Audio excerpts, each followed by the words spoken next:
La settimana passò, han fermato in bar a Pien Caffè ed ecco che nasce tutto liganto a Sausina e Andise. Se permette il caffè glielo offro io, al Levardolo. Ma di che perché?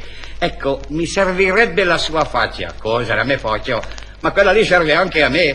A Sebita Seredi, ecco mi spiego. Io sono regista cinematografico e mi occorrerebbe la sua figura per girare una scena in un mio film. E cos'è vero che una cosa mi din cassè, vuol dir paga. Rizzo della casa, l'attendo oggi pomeriggio e se andosna. Mi sono restato in Baiò, sono andoi. Come sono presentarmi con il dieta, ma si lo attende. Difatti mi subito mi incontro e mi presentarmi a una bella bionda che la chiamavo la Divo. Eccole a dirmi il regista, si tratta di girare una scena brevissima tra lei e la signorina. Siamo in una via del centro, lei si avvicina alla signorina e con intenzione le sussurra: bella biondona, tu mi hai ammaliato. La signorina si ferma e le appioppa uno schiaffo. Quello schiaffo io glielo pago 10.000 lire, le va? Se mi va, ma altro che, ma se ogni schiaffone che ho ciappato dalla Madonna me l'avessero pagato 10.000 lire, ma a quest'ora sarai milionario. E allora giriamo subito la scena. Aiambito, tita post, per regista alla cria, operatori pronti, si gira. La signorina era posa, mi fa sarando e avanti. Oh bella biondona, tu mi hai ammogliato. Chi la sferma e pacciò, Jim bella sgiafluma snamasella. E 10.000 lire a sul giabele in saccoccia. Ammaliato, e cria il regista, ammaliato. Ripetiamo la scena. Chi la torna a passare e mi torna.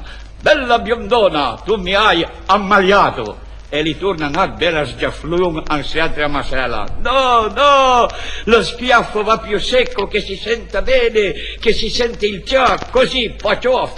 Il regista marfilamne in chielma proprio da festa, ne? Ma era ancora non soddisfatto, no. Allora arriva il direttore di produzione, poi il vice direttore, poi il vice del vice direttore, poi ampliò il macchinista, gli elettricista, gli attrezzista, certi sgiaflun a dritta e a sinistra che mi davo con faul spluvi. Aiam pebitame in da non, un pantalone a 2 metri, che mi piaciamna un, che mi fa mi girare in quardura come una sotola. 55 sgiaffelloni a raccontare il contabile perché mi non capiva più niente. Allora il regista le chiamai al tecnico del suono. Cosa che ne dice lei? Per me le ha detto va benone, ma se gliene mollate ancora uno facciamo cifra pari e all'angulamlo. Come sono arrivato al paese, ad non stenta a conoscermi. Asmiavan molo, altro che in cassè, a ne sappiano una dosena, ma sono sempre loro come una via. Arianetta straparlò, bella biondona, tu mi hai ammaliato. Ah sì, ti ho ammaliato, ciapacus, pacioff. E l'ultima sgiaflunga da piantamlo la Madonna, povero mo, a tribu tutti a te.